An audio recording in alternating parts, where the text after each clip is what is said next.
Հայաստանի Հանրապետության ազգային անվտանգության ծառայության սահմանապահ զորքերը նշեցին կազմավորման 34-ամյակը։ Միջոցառմանը ներկայ էին Հայաստանի Հանրապետության վարչապետ Նիկոլ Փաշինյանը, Հայաստանի Հանրապետության ազգային անվտանգության ծառայության տնօրեն Անդրանիկ Սիմոնյանը, տնօրենի տեղակալները, սահմանապահ զորքերի հրամանատար գնդապետ Գարիկ Մուրադյանը եւ այլ պաշտոնատար անձինք։ Սահմանապահի օրվան նվիրված հանդիսավոր արարողությունը մեկնարկեց Հայաստանի Հանրապետության պետական օրհներգի հնչյունների ներքո։ Հայաստանի Հանրապետության ազգային անվտանգության ծառայության տնօրենն իր շնորհավորական խոսքն ուղղեց սահմանապահ զորքերի զինծառայողներին մասնագիտական տոնի կապակցությամբ։ Այնուհետև ելույթով հանդես եկավ Հայաստանի Հանրապետության վարչապետը, շնորհավորելով բոլորին սահմանապահի օրվա առիթով եւ շնորհակալություն հայտնելով սահմանապահ զորքերի բոլոր ծառայողներին իրենց ծառայության համար։ Երկրի ղեկավարն իր խոսքում նշեց, որ Հայաստանի Հանրապետությունում սահմանապահ զորքերն իրենց ծառայությունն իրականացնում են մի բացառիկ պատմական իրավիճակում, երբ Հայաստանի Հանրապետության անկախությունից ի վեր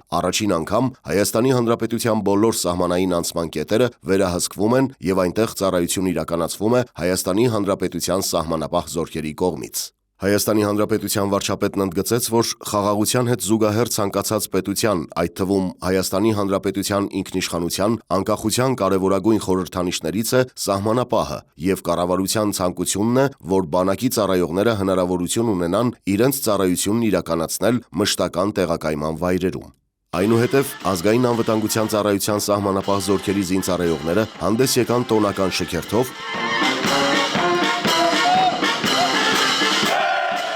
եւ ցուցադրական հնարքներով։